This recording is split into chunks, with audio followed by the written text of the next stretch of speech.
철학자 중에 철학자 플라톤이 인생은 나그네 길 같다고 했죠. 그런데 잠깐 지나가는 나그네 길 인생에서 우리가 방황은 너무 오래오래 길게 하기가 쉽죠. 그래서 이사야 선지자는 이사야 53장 6절에서 우리는 다 양 같아서 이제 그릇 행하며 각기 제 길로 갔거늘 이라고 고백을 합니다. 제 길이 함부로 살았다는 게 아니에요. 저마다 잘 살아보겠다고 신중하게 열심히 그저 잘 설계하고 인생길을 따라가지만 결국 사람은 악하잖아요. 그래서 결국 각기 악을 행할 수밖에 없는 제 길로 가서 결론이 멸망이라는 것입니다. 지난주 요람왕의 악을 살펴봤는데요. 이 시기에 남북의 두 왕과 그 아들 두 왕이 이름도 똑같이 이제 여호람과 아하시아인 것이 이제 가장 악한 시대라는 상징이라고 했습니다. 오늘은 그 여호람의 아들 아하시아의 이야기예요. 이제 실제 주인공은 남유다의 여호람과 아하시아 왕인데요. 그런데 그들을 다윗의 집이 아닌 아합의 집으로 말해요. 아합이라는 이름이 그들만큼 많이 등장합니다. 문제가 있다는 것이죠. 그래서 오늘 주인공 아하시아에 대해서는 정말 아합의 집길이라는 표현을 쓰는데요. 오늘은 우리가 절대로 밟지 말아야 할 아합의 집길에 대해서 생각해 보겠습니다. 아합의 집길 첫째는 불신결혼의 악을 떠나지 않습니다. 25절 6절에요. 이스라엘의 왕 아합의 아들 요람 제12년에 유다 왕 여호람의 아들 아하시아가 왕이 되니 아하시아가 왕이 될 때 나이가 22세라 예루살렘에서 1년을 통치하니라. 그의 어머니의 이름은 아달랴라. 이스라엘 왕 오므리의 손녀이더라. 자, 여호람이 하나님께 벌을 받아 창자의 중병이 걸렸다고 했어요. 아하시아는 여호람의 막내 아들로 태어났어요. 그래서 요람 11년에 아하시아는 아버지 여호람을 도와 공동 통치를 시작했습니다. 1년 만에 여호람이 죽고 단독 통치를 시작하죠. 이때가 요람 북이스라엘의 요람 제12년입니다. 그래서 이제 아하시아는 남유다 아하시아는 22세랑 비교적 젊은 나이에 왕위에 올랐는데요. 이제 여기에는 블레셋과 아라비아 사람들을 격동시켜가지고 그 여호람의 아들이 다 죽죠. 그래서 그 형들의 죽음이라는 행운이 뒤따라서 아하시아가 그 행운이라고 그래야 되나요? 그래서 왕이 됐어요. 상상도 못하던 왕이 되었는데 그릇이 안 되니까 1년 만에 죽어버립니다. 이제 죽음에 대해서는 다시 다루겠습니다. 어쨌든 그 엘리사에게 기름 부음을 받아 이스라엘 왕이 된 예후에게 살해가 됩니다. 앞서 지난주 18절에서 여호람이 아합의 딸과 결혼했다고 했죠. 그 이름이 나오는데 아달랴예요. 이 아달랴는 어머니 이세벨 이상 악행을 저질렀는데요. 아달랴는 바로 이 여호람의 아내인 거예요. 그의 어머니를 기록하는 이유는 항상 어머니가 신앙의 배경을 보여주고 있기 때문인데요. 여호람을 바알 숭배로 이끈 아합과 이세벨의 딸이기 때문에 그의 아들을 어떻게 교육시켰겠습니까? 나가서 아달랴를 아합의 딸이라고 하지 않고 오므리의 손녀라고 해요. 오늘은. 그러니까 아합 가문 전체를 지금 다 등장시키는 겁니다. 왜죠? 이 가문이 총체적 문제임을 알려주는 거예요. 그래서 오므리에게서 시작된 악이 아합 때 폭발을 했고 그것이 딸 아달랴를 통해 유다 왕조에게까지 이제 미쳤다는 것을 보여줍니다. 아버지 여호람도 아들 아하시아도 유다의 왕이잖아요. 그 이름도 자랑스러운 다윗의 후손 아니겠습니까? 그런데요, 이 두 사람이 역사의 무대에 등장할 때마다 무슨 명찰을 달고 있는지 아세요? 다윗도 아니고 솔로몬도 아니고 이스라엘의 왕 아합의 아들 요람이라는 길다란 명찰을 자기 이름 위에 떡하니 붙이고 늘 무대 위에 등장을 해요. 이것이 분명히 남유다의 여호람과 아하시아에 대한 이야기인데 이 북쪽에 아합과 요람의 이름이 계속 나오는 거예요. 무슨 말입니까? 악의 전염성이 그렇게 강하다는 것이죠. 우리 본성이 악하기 때문에 선한 영향력은 너무나도 미약해요. 왜? 우리는 악하고 음란하기 때문에 가르치지 않아도 저절로 거기에는 전염이 되는데, 선행은 우리가 선한 게 하나도 없으니까 선행은 아무리 가르쳐도 잘 되지 않아요. 그러니까 어렸을 때부터 큐티를 시키고 예배를 오게 하고 듣게 하고 보게 하고, 이건 아무리 강조해도 지나침이 없고요. 이렇게 하다가 흘러 떠내려갔어도 반드시 어렸을 때 들은 것들을 다 기억해서 돌아올 줄 믿습니다. 그래서 애들이 듣기 싫거나 뭐 아무리 그래도 애들에게 큐티는 시켜야 되고 엄마가 하는 걸 본을 보여야 되고 그런 줄 믿습니다. 오므리 집안의 악이 왜 이렇게 유다 왕들을 잠식했나요? 27절입니다. 아시아가 아합의 집 길로 했다. 아합의 집 길로 행하여 아합의 집과 같이 여호와 보시기에 악을 행하였으니 그는 아합의 집에 사위가 되었음이라. 예. 그냥 지금 한 절에 아합의 집이 3번이나, 이게 강조하는 거, 큐티를 이래서 하는 거예요. 아시아는 다윗의 집 자손이잖아요. 그런데 다윗의 집이 아닌 아합의 집과 같이 여호와 보시기에 악을 행했다는 것입니다. 왜라 그래요? 그가 아합의 집 사위가 되었기 때문이래잖아요. 예, 다윗의 후손인데 왜 아합의 집 사위가 되냐고요.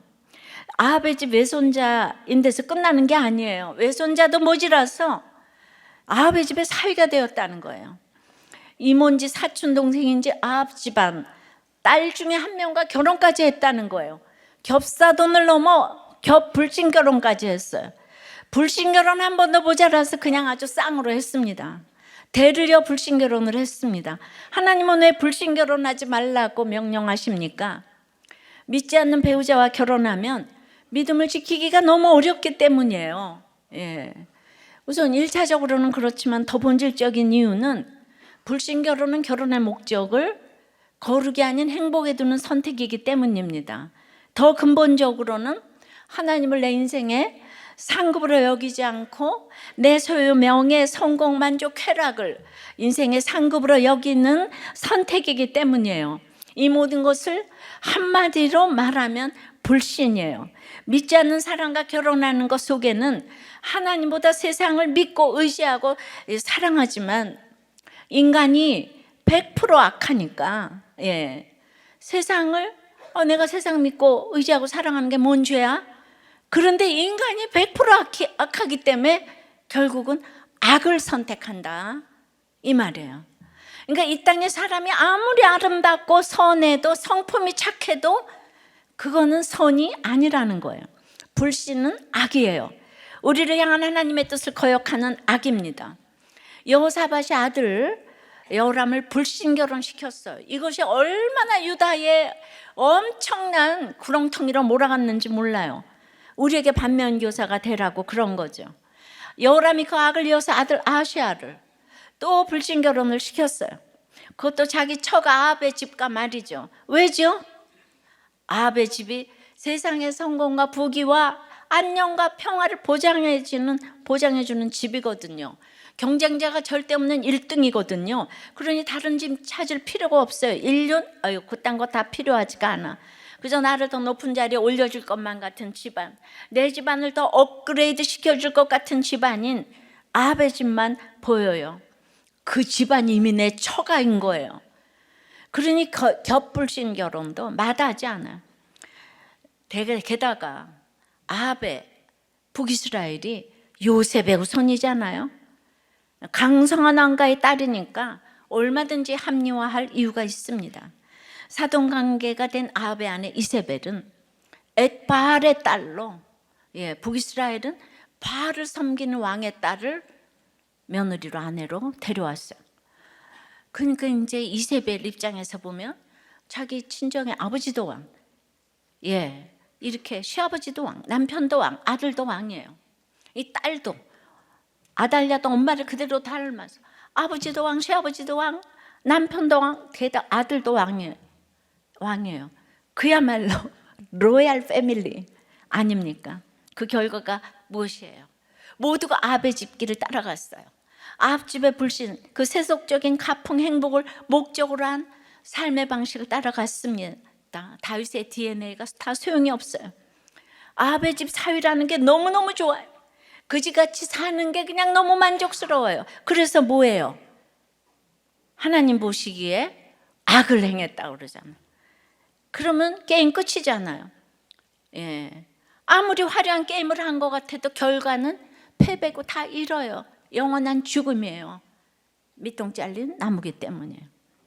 문제는 아합의 집길이 너무 넓고 곧은 탄탄대로라는 거죠.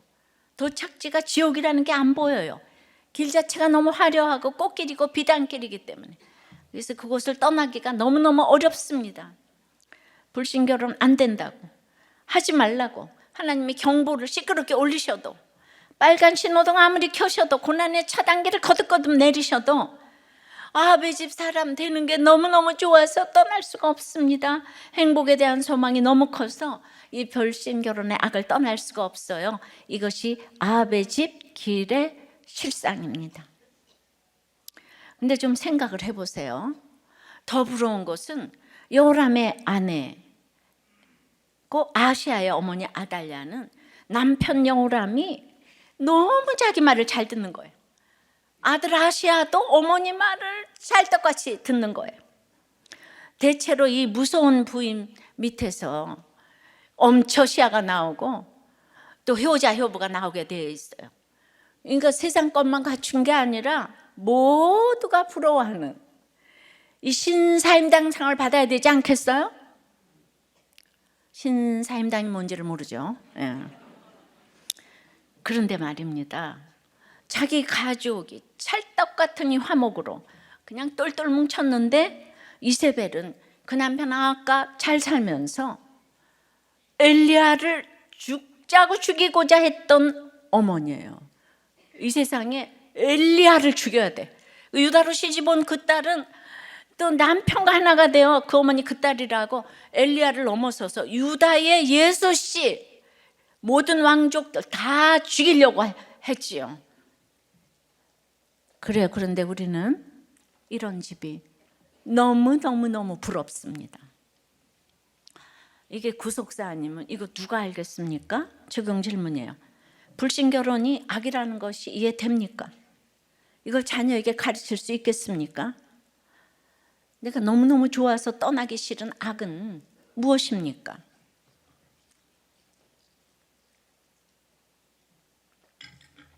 여러분, 프랑스는 가톨릭 국가예요. 바울 사도가 전도해 놓은 아주 기독교 종주국이에요.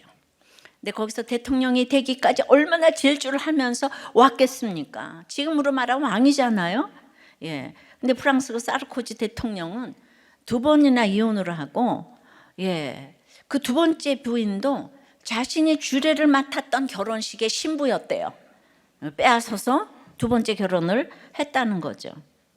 그리고 이제 3번째 결혼을 했는데 그 여자 또한 이혼하고 남성 편력이 있기로 너무나 유명한 모델인데 세상에 대통령이 되고 난 후 3번째 결혼을 했어요. 그 모델의 누드 사진이 전 세계 잡지에 실렸어요. 저도 봤어요. 전혀 굴하지 않고 결혼했어요.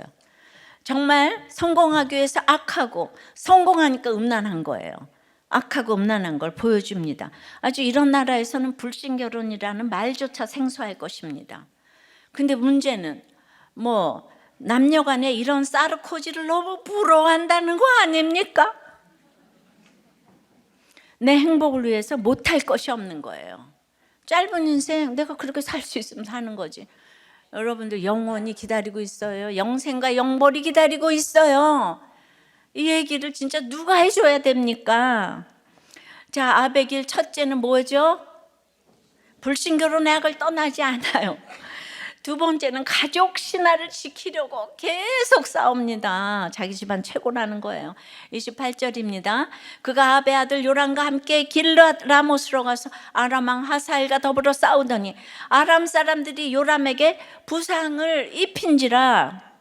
요람과 여호람으로 구분해 줬으면 되잖아요. 그런데도 열왕기 기자는 아합의 아들이라는 이름표를 떼지 않아요. 제발 아합의 악을 잊지 말라고, 조심하라고, 그 길로 들어서지 말라고 외치는 듯 합니다. 아하시아에게 아합은 외할아버지고 요람은 외삼촌이에요. 아하시아가 외삼촌 요람과 함께 길랏 라못으로 갔어요. 아람 왕 하사엘과 싸우려고 갔죠. 여러분, 하사엘이 얼마나 강한 왕이라고 들었죠? 길랏 라못은 요단 동편 길랏 지방의 중심 성읍인데요, 원래 북이스라엘 영토였지만 아합의 부친 오므리 왕 때 아람에게 빼앗긴 듯해요. 그런데 아합이 아람을 물리치고 평화조약을 맺을 때 아람 왕은 오므리에게서 빼앗은 땅을 돌려주겠다고 약속을 했어요. 열왕기상 20장에. 하지만 아람 왕이 위기를 면하자 약속을 지키지 않아요. 여러분, 이 세상 사람은 누구도 약속을 안 지켜요. 나라도 약속을 안 지켜요.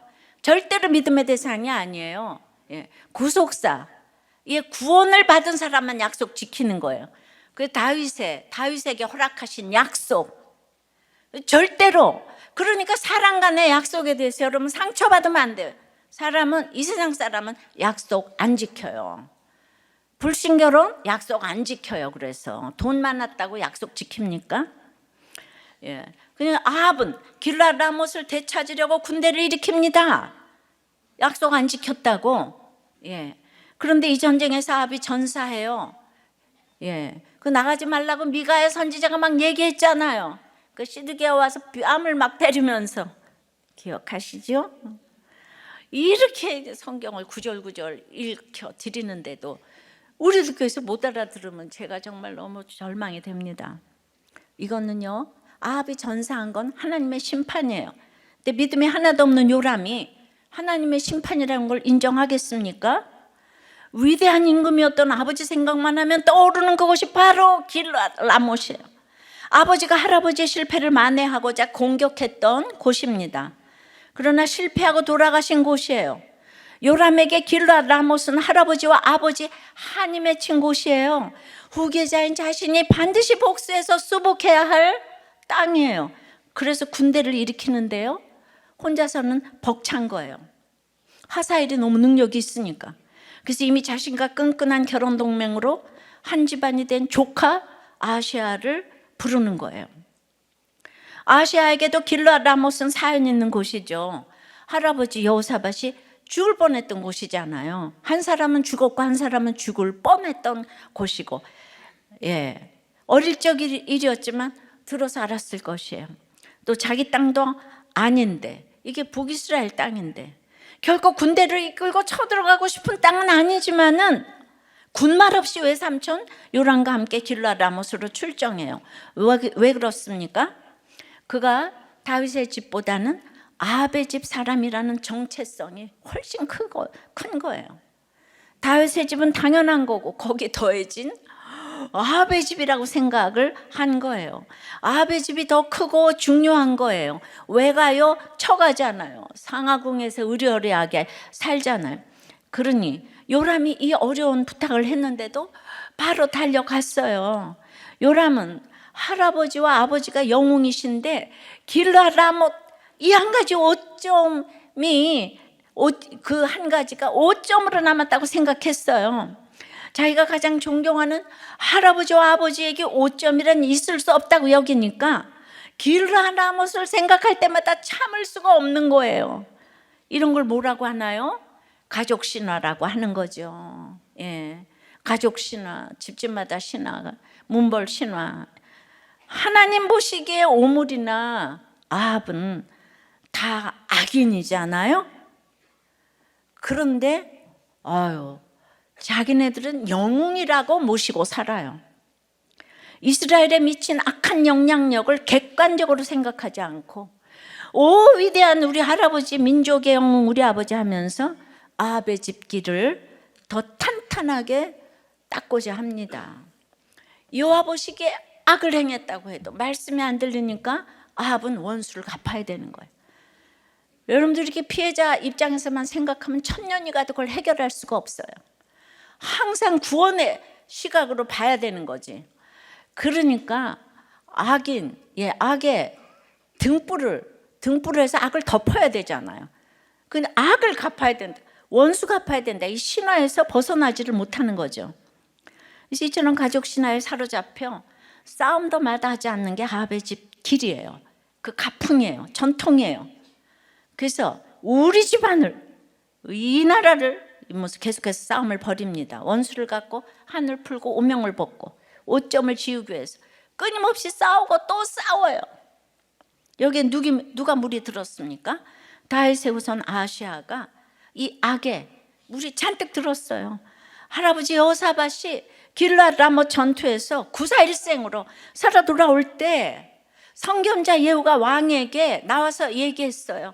왕에게, 여호사밧 왕에게 선한 일도 있지만은 악한 자를 돕고 여호와를 미워하는 자들을 사랑하는 것이 옳으니까 진노하심이 마땅히 이 말이다. 진노하심이 이 말이다. 이렇게 경고를 했어요. 이 성경에 다 나온 얘기예요. 이를 심판이라고 여기지 않는 이유가 외가이자 처가인 아합의 집이 너무 좋았어.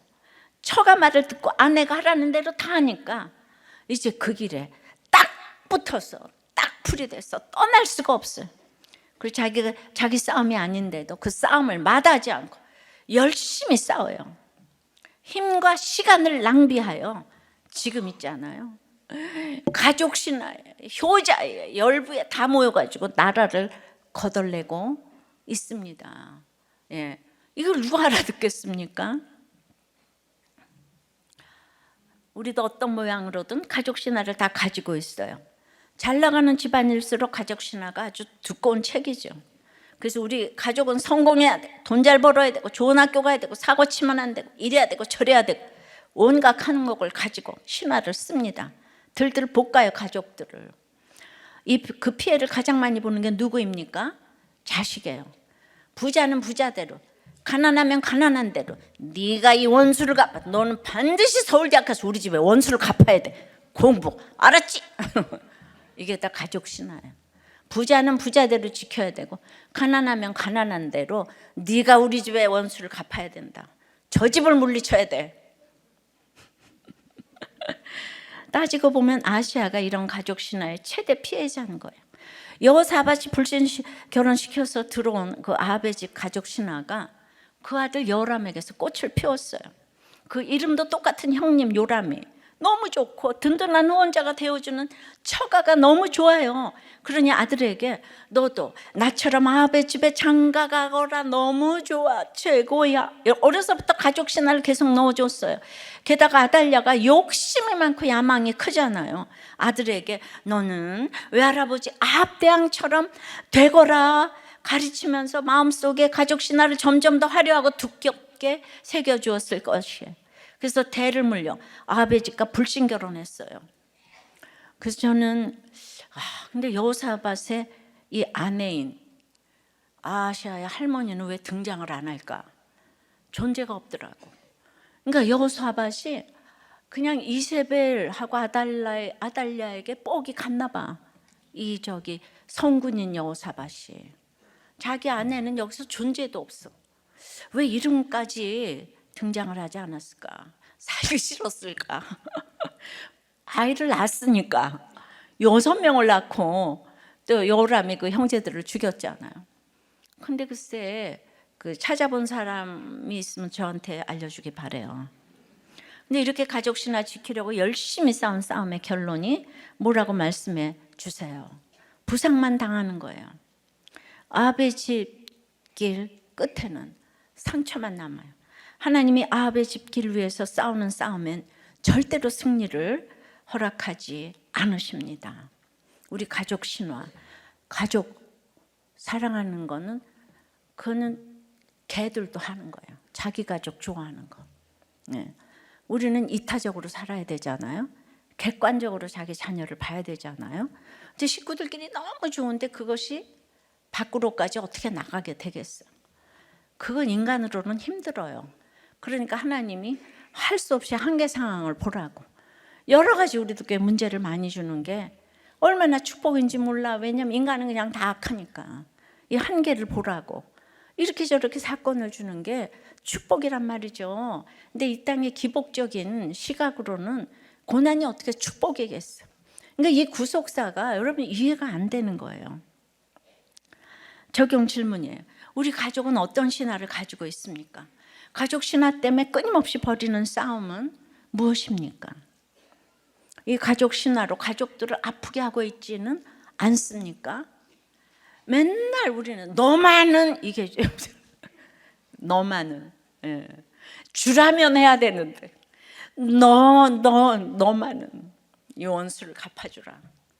내가 비록 이렇게 살지만 너는 우리 집에 등불이야. 성공해야 돼. 내가 눈을 못 감아. 그럼 어떻게 해야 되겠어요? 맨날 그 가족 신화를 없애라 그러면 돼요? 예. 다음 세대에 특히 청소년들, 청년들을 다윗의 길로 인도해야 되겠죠. 가치관이 바뀌어야 아합의 집 길로 가지 않을 거 아니겠어요? 우리도 교회가 그냥 어렸을 때부터 안지나 서나 큐티 다 나누고, 집에서 나누고 교회에서 나누고, 이번 청소년 큐페에서 정말 내가 한 절 한 절 난리를 쳤더니 애들이 열심히 큐티를 요새 한다고 그래요. 자, 이렇게 한다고 할 때 선생님들은 정말 아이들을 잘 살펴주셔야 돼. 이 청소년 아이들이 한 사람이 큐티하는 게 온 나라의 미래가 달린 줄 믿습니다. 선생님들이 너무 중요해요. 전 한 주일도 빠지지 마시고 한 사람의 한 선생님이 붙을 정도로 열심히 큐티하시고 아이들의 나눔을 잘 들어주시고, 엊그제는 청년 큐페가 있었어요. 우리가 진짜 20명이 들어갈 장소가 없어서 너무 청소년 때 힘들어가지고 이번에는 정원을 받았어요, 그냥. 그래서 많이 오지 못한 청년들이 많이 있는데, 그래도 1,600명이 왔어요. 그거보다 훨씬 더 많이 와야 되잖아요. 근데 올해 말씀 듣고 다 이렇게 축복을 하는데 결혼하는 커플들 나와라 그랬더니 한 40커플쯤 나왔대요. 이게 있을 수가 있어요, 대한민국에서? 다 기도받고 또 한 자매는 자녀를 7명 낳겠다고 공개적으로. 이것도 있을 수 없는 일이에요. 처음으로 말씀이 사운드가 아니고 보이스로 들렸다. 큐티 하겠다. 그리고 진짜 이 청년들이 나라를 위해 기도하시고 안타까워하시는 그 목사님의 마음을 느낀다. 정말 내가 우레와 같은 박수를 받지 않았겠어요, 청년들한테. 청년들이 좋아하는 목사니까 진짜요. 아셨어? 이번 수련회를 마지막으로 교회를 떠나려고 했는데 주님의 음성을 듣고 마음을 접었대요. 처음으로 눈물을 흘렸대요. 또 부모님의 이혼이 나의 구원 때문에 주신 하나님의 팔복임을 깨닫게 되었대요. 이거 아이들 나눔이에요. 또 이제 전 이틀 동안 울고 기도했는데 모두가 울고 기도하고 있다는 감동을 받았답니다. 이건 처음 왔는가 봐요. 하나님에 대한 놀라운 축복사를 해주신 목사님과 직원분들께 감사의 말씀을 전하고 싶었대요. 돈 이상이 있다는 걸 깨닫게 해주시고, 또 억지로 온 거였는데 터닝 포인트가 되어서 양육이 받고 싶어졌고 큐티라는 걸 해보려고 해요. 하나님 음성을 하나 들었어요. 뭔가 들었는가 하면 내용이 이제부터 11조래라 그래서인지 이번에 조 편성이 11조로 편성이 되었습니다. 요걸 이렇게 깨달은 게 어디예요? 다시 성령님을 만났어요. 또 하나는 친어머니의 자살 사건이 있었는데 새어머니, 남동생 다 우리도 꽤 목장이 붙어가고 잘 믿지 않던 아버지까지도 자기 죄를 보고 그냥 회개하며 온 가족이 목자가 되었다는 거예요. 이게 이제 이 세상에서는 살아날 것 같지 않은, 그 공동체의 위력이고 방언이 터지고, 뭐 최근 해고, 이직 실패, 물질이 부족한 막 엄청나게 그 이력서를 100곳이 넘게 지원했지만 모두 떨어졌다는 것입니다. 그럼에도 불구하고 이제 그 매주 교회에서 만나는 지체 목장 공동체가 얼마나 감사한 것인지, 그게 남은 것이라고 해줬어요. 당대 신앙이고 교회 온 지 4개월 정도 돼서 매주 예배 때 그냥 늦거나 졸거나 졸리지 않으면 게임하거나 그러면서 4개월을 왔대요. 그런데 그냥 그 이번 집회를 하면서 제 이름을 부르시는 주님의 음성이 들렸고, 많이 아팠지? 하시는데 제가 네, 아파요. 하면서 처절하게 비명을 지르는 경험을 했대요. 4개월 된 아이가. 제 열심이 너무 강했는데 성경은 잘 모르지만 예배 때마다 말씀이 들리는 은혜로운 경험을 했답니다. 네. 근데 이것도 기가 막히지만 판교 중등부의 7남매의 장남이 나눔으로 했어요. 7남매 중학생인데 장남이래. 동생들을 잘 보살피지 못했다는 회개의 간증을 했는데, 자기는 동생들과 싸움, 스트레스, 그래가지고 막 화가 났는데 동생을 차마 때리지 못해가지고 벽을 쳤더니 벽에 구멍이 나가지고 화도 안 풀리고, 셋째 동생에게 수리비라고 손에 쥐어주고 밖으로 나갔다가 몇 시간 뒤에 들어와서 부모님께 혼이 나고, 잠들기 전에 주님께 분을 참지 못하는 마음을 다스리게 해주세요 하고 기도를 드리고 잠을 잤더니 다음날 욥기를 읽었는데 욥의 3명의 친구들처럼 저도 사랑하는 동생을 정죄했습니다. 그리고 정죄하고 화를 참지 못한 것을 동생에게 그래서 사과했습니다.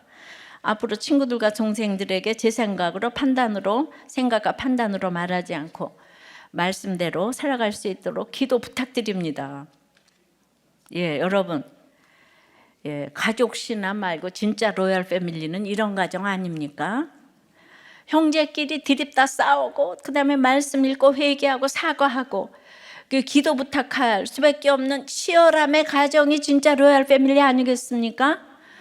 얘는 이게 왜 눈해요? 중학생이 벌써 7남매에 그러니까 다 아버지 제2의 아버지처럼 애들 많이 안 오면 지네들끼리 싸우면서 이렇게 큰다니까요. 우리 교회에 7남매가 있어요. 부럽죠? 네. 자합의 집길 첫째는 뭐라고요? 불신결혼 약을 떠나지 않아요. 둘째는 가족 신화 지키려고 계속 싸웁니다. 세 번째는 결국 제자리 걸음으로 끝나는 거예요. 아합의 집길은 29절입니다. 요람 왕이 아람 왕 하사엘과 싸울 때 라마에서 아람 사람에게 당한 부상을 치료하려 하여 이스라엘로 돌아왔더라. 유다의 왕 야호람의 아들 아시아가 아합의 아들 요람을 보기 위하여 내려갔으니 이는 그에게 병이 생겼음이더라. 싸움에서 이제 부상당하고 패하는 사건이면 어떻게 해야 돼요? 우리는 큐티를 해야죠. 말씀을 펴고 하나님께 이 사건을 물어야 됩니다. 해석받고 내 죄를 깨닫고 회개해야 되지 않아요? 삶의 방향을 하나님께로 돌이켜야 됩니다. 그럼 상처가 별이 되고 약재료가 되잖아요. 근데 아합의 집길 위에는 이런 회개의 유통 같은 거 없어요. 오직 가족 신화, 자기 확신만 있기 때문에 자기 잘못 인정하는 그런 거 없어요. 그냥 나는 죽음으로 내 모든 것들, 죽으면 영 벌이 기다리고 있는데, 그래서 부상당한 요람이 돌아온 것이 어디예요? 이스라엘이에요. 이스라엘 여기가 어디입니까? 아합이 별궁을 짓고 제2의 수도로 삼은 도시예요. 이스라엘이 굉장히 지형적으로 비옥한 교통의 요지였거든요. 근데 이 좋은 곳에서 아합과 이세벨 부부가 한 짓이 뭔지 기억나세요? 나봇을 죽이고 그 포도원을 빼앗았습니다. 아합의 집과 탐욕의 교만이 폭발한 바로 그곳이에요. 정해진 땅의 경계를 넘지 않는 것. 하나님이 가문별로 나눠주신 땅의 소유권을 침범하지 않는 것이 하나님을 믿는 백성이 지켜야 할 법이잖아요. 그런데 아합은 이미 하나님 위에 있기 때문에 그냥 사람을 죽이고 땅을 빼앗는 거예요. 가족 신화 지키려고 싸움을 벌인 요람이 싸움에 져서 돌아온 곳이 이스라엘이에요. 결국 제자리 걸음이에요.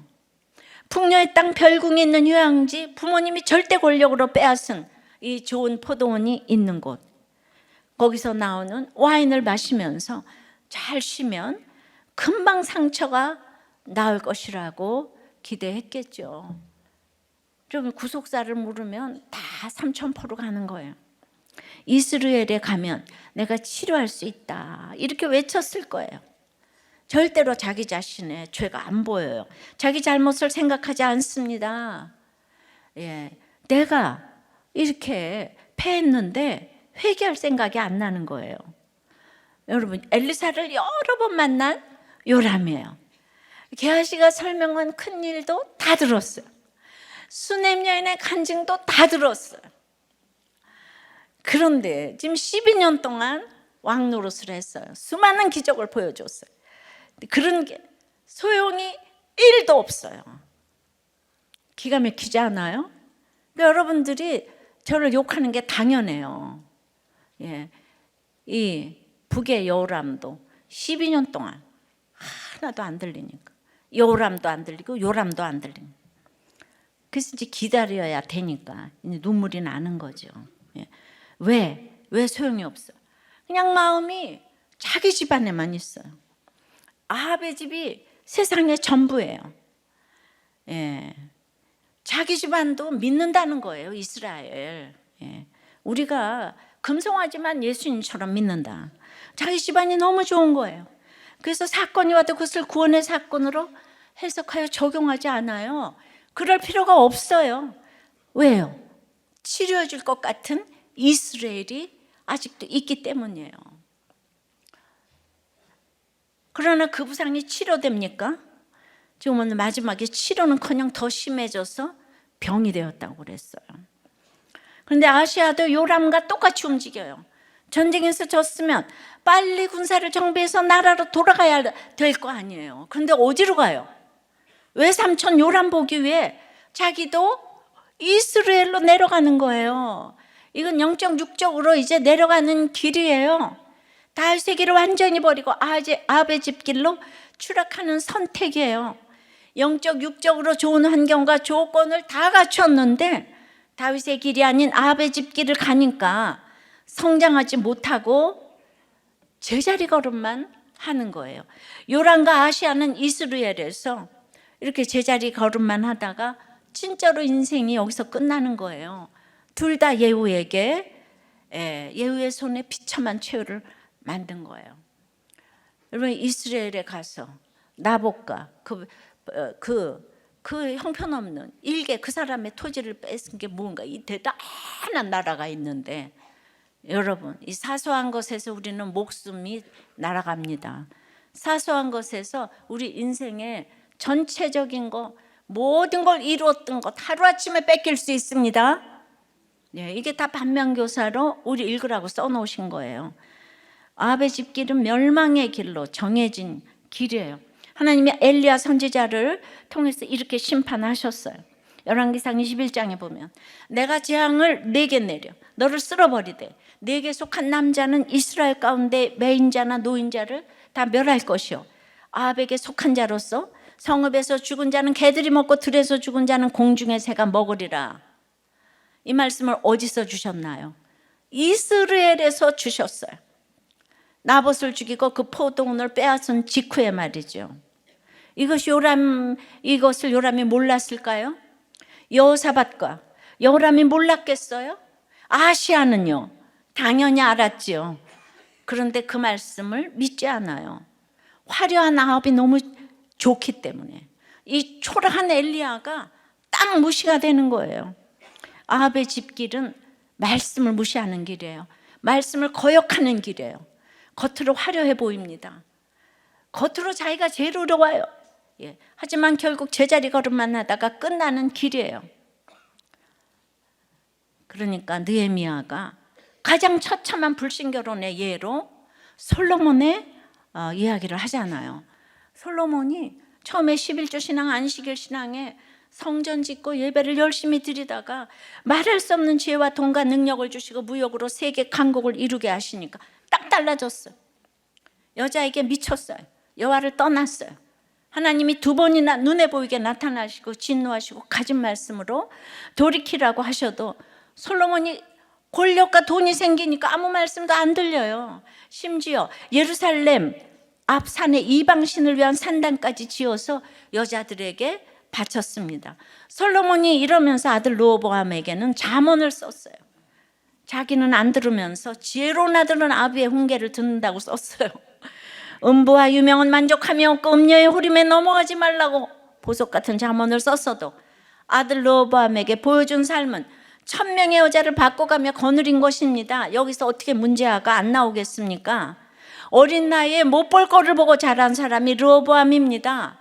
은쟁반에 옥구슬 같은 기막힌 말을 해도 아버지 솔로몬의 삶이 따라주지 않았기 때문에 결국 나라를 지키지 못했어요. 10지파를 잃어버렸어요. 남북이 갈라지고 후에 바벨론 포로로 끌려가게 된 모든 원인이 올라가 보면 솔로몬에게 있습니다. 그래도 이 솔로몬에게 다윗의 등불을 허락하셨어요. 그러니까 이제 옳고 그름으로 보는 게 아니에요. 여러분들은 정말 이 구속사가 들려야 되는데 이 머리로 안 들려요. 그러니까 이방 여인을 취한 것이 범죄 중에 범죄라는 걸 알아야 하는데요. 여기서 적용 질문 하나 드릴게요. 문제 자녀의 방황이 불신 결혼의 결론인 것을 깨닫습니까? 말로는 믿음을 강조하면서 세상 성공의 가치관을 온몸으로 보여주며 자녀의 불신 결혼을 조장하고 있지는 않습니까? 너는 반드시 1등 해야 돼. 너 1등해서 하나님의 영광을 나타내야지. 전도도 할 거 아니야? 1등 해야 돼. 교태해라. 너 아무개를 물리쳐야 돼. 개를 물리쳐야지 우리 집에 원수를 갚는 거야. 교태해라. 이게 온몸으로 보여주는 거죠. 반면 다윗의 길은 무엇입니까?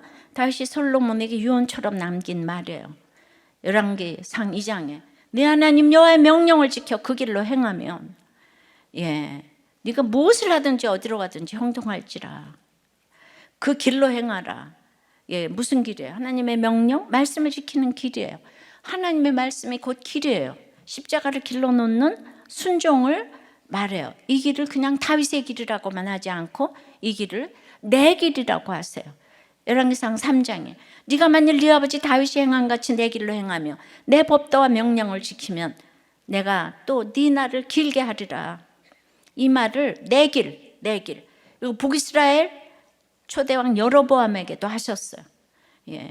그런데 그러니까 다윗의 길이 하나님 아버지의 길이에요. 하나님의 길이에요. 그런데 다 듣지 않아요. 여로보암의 길, 아합의 집 길이 다 마찬가지예요.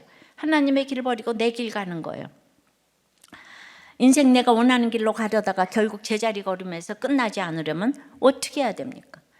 하나님의 길로 말씀 듣고 지키는 길을 가면은 우리 인생을 제자리 걸음으로 끝나지 않게 하시죠. 우리 길을 길게 해주십니다. 그런데 이 불신 결혼을 사르코지도 안 되고 누구도 막을 수가 없어요. 느헤미야가 13장이 불신 결혼을 어떻게 막았는지 보겠습니다. 성전을 짓고 이제 수상궁에 자기가 관리였잖아요. 갔더니 정말 우리가 이 불신 결혼은 솔로몬 왕도 그때 대제사장 엘리야십도 불신 결혼에 다 예외가 없는 모습을 보여주는 거예요. 25절입니다. 그래서 내가 그들을 책망하고 저주하며 그들 중 몇 사람을 때리고 그들의 머리털을 뽑고 이르되 너희는 너희 딸들을 그들의 아들들에게 주지 말고 너희 아들들이나 너희를 위하여 그들의 딸을 데려오지 아니하겠다고 하나님을 가리켜 맹세하라. 느헤미야는 그 모든 귀인들, 이 모든 사람들을 책망하고 저주하고 때리고 머리털을 뽑았어요. 여기서 불신 결혼을 막을 사람은 느헤미야 한 사람밖에 없는 거예요. 유다 귀인 지도자들은 물론이고 대제사장까지 산발락과 도비아 같은 원수와 혼인으로 동맹을 맺고 가서 잘 살면 되지 불신 결혼이 무슨 상관이야 하고 있으니까 지금 느헤미야가 목숨을 걸고 막고 있는 거예요. 불신 결혼은 말할 수 없는 영혼의 고통이 있는데 그 고통으로 이 땅에서 주님을 만나면 좋겠지만은 가서 잘 살기까지 하면은 그야말로 죽고 나서 영원한 고통이 기다리고 있기 때문에 막아야 되는 거예요. 그래서 책망하다는 리브 동사는 느헤미야 13장 11절에서 11조 문제로 민장들을 꾸짖을 때 이 단어를 썼어요. 17절에서 안식일을 안 지킨 유다 귀인들을 꾸짖을 때 이 또 책망하다라는 단어를 썼어요. 11조 안식일, 그 다음에 오늘 불신 결혼을 책망할 때 이 단어를 썼어요. 그러니까 우리가 11조를 잘하고 어렸을 때부터 안식일을 지키면 불신결혼을 할 수가 없어요. 그런데 내가 돈이 더 좋으니까 11조를 안 하죠. 그래, 돈이 생기니까 이제 안식일을 또 안 지켜요. 사업이 잘 되면. 당연히 불신결혼 안 하죠. 돈 많은 사람들끼리 결혼하죠. 각각 사는 달라도 영적으로는 이제 이 똑같은 죄인인 거예요. 적용입니다. 이스라엘처럼 나를 위해 모든 것을 해결해주고 치료해 줄 것 같은 곳은 어디입니까? 그런 이스라엘이 없어서 슬픕니까? 감사합니까? 내 길로 행하고 있습니까? 하나님의 길로 행하고 있습니까?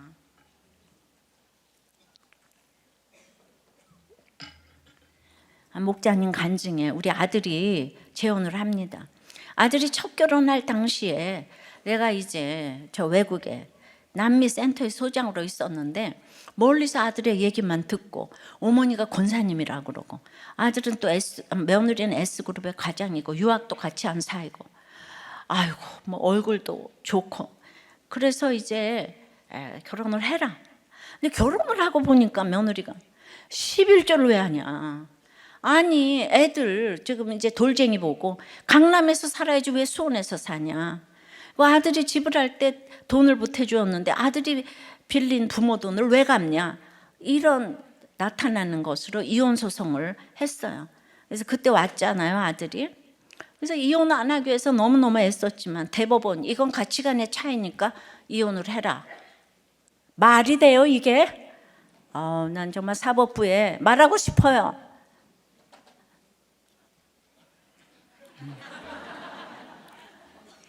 대법원에서 이혼이 됐어요. 진짜 밖에서 있을 때 그때를 생각해 보면은 제가 너무 무지했다고. 지난주에 이제 재혼할 부모님들과 상견례를 했는데 저는 이제 재혼할 그 아내도 그 S그룹의 과장이에요. 너는 이렇게 좋은 인류기업의 과장이고 초혼인데 애 딸린 우리 아들하고 누가 봐도 결혼할 이유가 없는데 왜 하냐. 도저히 이해가 안 간다. 그랬더니 같은 직장에서 아들을 4년간 봤는데 한결같이 이타적이었다. 그 자기도 죽을 뻔하다가 교회 와서 살아났다. 그래서 나는 재혼이라도 너무 좋고 감사하다. 전 이런 게 믿어지지 않냐고. 같은 교회를 다니는데 왜 이렇게 가치관이 다른 것인가. 그렇지만 아들은 이제 며느리가 그때는 불신이었잖아요. 그래서 우리도 교회로 전도해서 양육 다 받게 하고 지금 목자가 됐어요. 그리고 이제 주보팀에도 있고 또 3월부터는 큐팅 간증도 쓴다고 합니다. 이 과정을 왜 신중하게 아들이 3년을 기다려 주었는데 상견례를 우리 집 앞 작은 음식점에서 했는데 이유를 물어보니까 아버님 어머님 편히 걸어오시라고 이곳으로 정했어요. 이렇게 상견례를 마치고 집에 들어가서 차 한잔하자고 했더니 완전 목장 모임이 돼가지고 다 찬양하고 예비 사돈들도 전도해서 양육 다 받고 목장을 참석하고 있고 며느리 동생도 우리들 교회에서 예배 드리고 이제 큐지컬의 스텝으로 섬겨서 결국 아들이 저같이 가족 전체를 우리들 교회로 전도를 했습니다. 할렐루야. 그래서 이 결혼식에 답례 선물로 큐티인을 몇백 권을 준비를 하셨다고 합니다. 자, 우리가 아무것도 없는 우리 청년들이 결혼하는데 지금 20년 동안 보면 아무것도 없는데 행복주택이 그렇게 당첨이 잘 되네.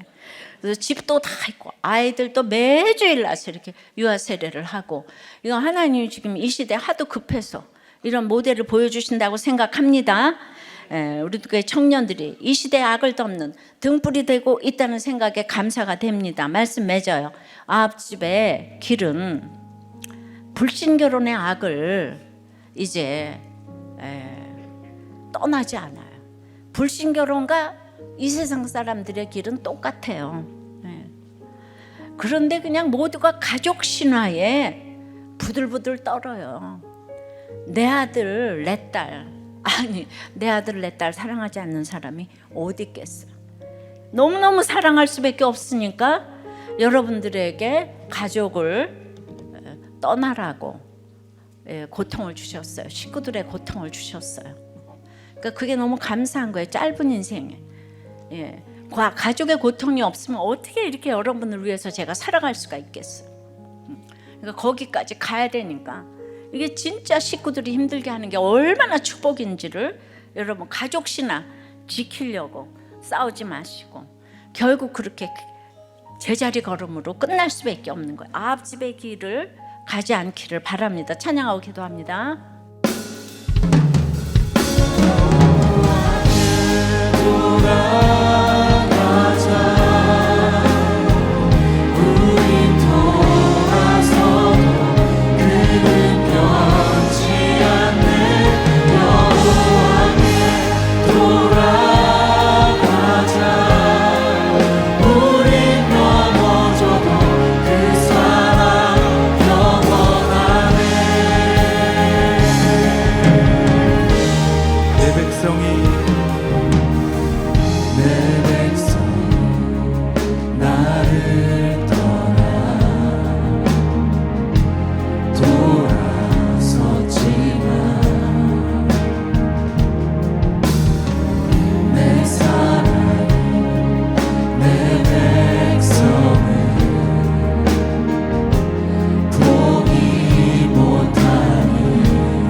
아합집의 길을 가지 않도록 가족 신화에서 벗어나기 위해서 하나님께서 여러분 가정에 주신 모든 가족 간의 그 고통이 얼마나 하나님의 사랑인지 감사하게 해달라고 기도하시고 결국은 아합집의 길을 가면 저 자리 걸음으로 끝낼 것인데 이제 참으로 하나님 말씀 정말 하나님의 길이 다윗의 길이고 내 길이라고 했는데 말씀 있고 여전한 방식으로 이렇게 목장가고 큐티하고 나누고 그냥 해석하고 잘 가게 해달라고 이것이 가장 우리 집안을 지키고 우리 교회를 지키고 나라를 지키는 길인 것을 알게 해달라고 불신결혼 시키지 않게 해달라고 다 같이 주님 부르고 기도합니다.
아버지 하나님 교회 수천 명, 수만 명이 모인다고 할지라도 이 불신결혼을 심각하게 여기지 않으면 100년 후에 교회는 없습니다. 유대인들이 그렇게 이방 사람들과 결혼하면 그 자녀들은 이제 점점 유다 말을 모르고 성경을 읽지 못하기 때문에 그리고 점점 세상으로 가는데 주님 나라가 있어 예배를 드린다고 했는데 주님 그래서 나라가 있어도 이 불신 결혼을 이게 막지 않는다면은 정말 아무것도 미래가 없다는 걸 알게 하여 주시옵소서. 누가 괜히 뜨신 밥 먹고 왜 불신 결혼을 막겠습니까? 주님, 저에게 이렇게 특별한 사명을 주셔서 날마다 이혼을 막고 불신 결혼을 막고자 수많은 욕을 먹고 이 자리까지 왔습니다. 아무리 조롱을 하고 수치를 당해도 그것은 일시적인 것이에요. 불신 결혼을 하고 나서 당할 그 모든 것들이 내가 받는 이 수치와 조롱은 아무것도 아닌 것을 저는 이제 알았어요. 나중에는 그때 왜 더 말려주지 그랬냐, 한결같이 그렇게 말을 합니다. 주님, 우리나라는 이제 인구가 0.6으로 내려왔어요. 이게 어떻게 심각하지 않을 수가 있겠습니까? 모두가 이것이 내가 하고 싶어서 하냐, 사람이 없으니까 불신 결혼하는 거 아니냐. 맞습니다. 그래서 할 말이 없어요. 그래도 우리들 교회에서 이렇게 남마다 눈물을 흘리면서 가니 우리 청년들은 이것에 그 중요한 점을 알고 하는 것을 보지 않습니까? 이 운동이 일어나기를 소원합니다.